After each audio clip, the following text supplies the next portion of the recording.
Sigmund Freud once said, "We must not allow ourselves to be deflected by the feminists who are anxious to force us to regard the two sexes as completely equal in position and worth." Unfortunately, this is a common notion that people have about feminism, as that it's a negative thing that should be looked at negatively.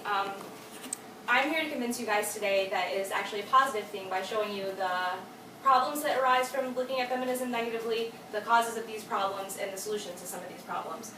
Webster's dictionary defines feminism as the theory of political, economic, social equality for the sexes. So it's basically just the radical notion that women are people.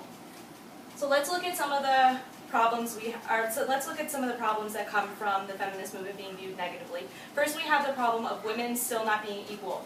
I have a picture here from the 1950s about women advocating for equal pay, and still today we have the National Committee on Pay Equity assessed that women's earnings were only 76.6 of men's in 2012. So this is just a little showing of the disparity, and then here we have people still advocating for women's rights here in present day. Another thing that we have is they're underrepresented in leadership positions. This includes positions in government and high-ranking positions in as CEOs and things like that. The glass ceiling causes these underrepresentations, and the glass ceiling is described by the fact-finding report of the Federal Glass Ceiling Commission as an invisible but impenetrable barrier between women and the executive suite, preventing them from reaching the highest levels of business, regardless of their accomplishments and merits. So these are women that now have the education because they're allowed to, now able to go to work, and they still can't get to these top-ranking positions of power. We also get this idea of non-labelers, and these are people who may have ideals of feminism, but they don't call themselves feminists because they may think that they want women to be equal, but they don't want to have that negative connotation that comes along with the word. And when we have these non-labelers, it causes less action, less supports of women's rights, and essentially less change. But let's not forget that men suffer from this negative view also. Traditionally held jobs such as caregivers, nurses, teachers, things like that, that are seen as usually a job for a woman, when men have these positions, they're usually looked down upon and seen as something less. So what does that say about society when we have a position that's traditionally held by a woman? When a man has it, they're looked at as though he doesn't have as much manliness.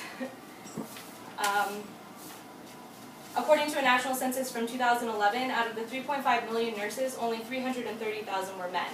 So there is a big disparity when it comes to those kind of jobs. But still, in that same percentage, the men in that 9% made $60,000 a year, while the women only made 51%. So we still have a pay problem. Even though women might be outnumber men in certain jobs, the men still outrank them as far as pay goes.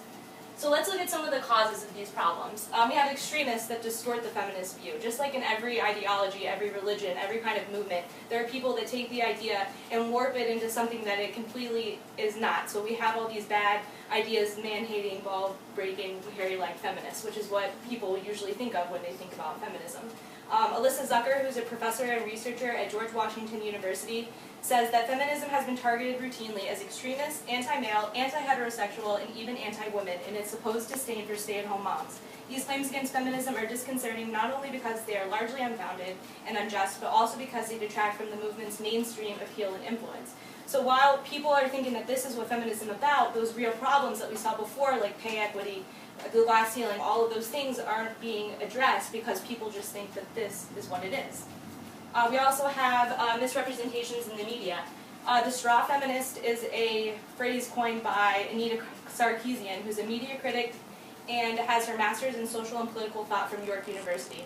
She says that the straw feminist trope is a deliberately created, exaggerated caricature of a feminist that is used to undermine and ridicule the feminist movement. So we see these characters in TV shows, we see them in movies, even kids shows. This is a character from the Powerpuff Girls who told the Powerpuff Girls to get rid of all the boys, don't play with them, you don't need them, things like that. So it takes the idea of feminism and turns it into get rid of men, you don't need them, and that's not what it is about. Misandry, feminism equals misandry, and misandry is trying to get rid of men, which is not what it's about. Rush Limbaugh's feminazi, he coined that phrase by taking the word feminist and Nazi, putting it together to totally undermine the movement and make it look ridiculous. So let's look at some of the solutions we can have for these problems.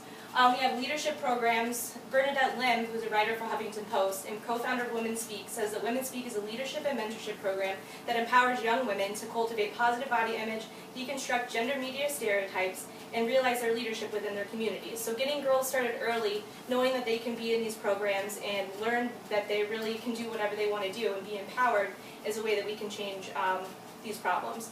More education on the feminist movement. Researchers have found that exposure to positive information about feminism, whether through formal education or personal relationships, is a predictive and explicit of self-identification. And like we said before, the self-identification really gets to activism and really gets advocating and things changing. So in conclusion, I just want to reiterate that a positive outlook on feminism can help break through these barriers and put women equal, which is all that it really is about. So thank you.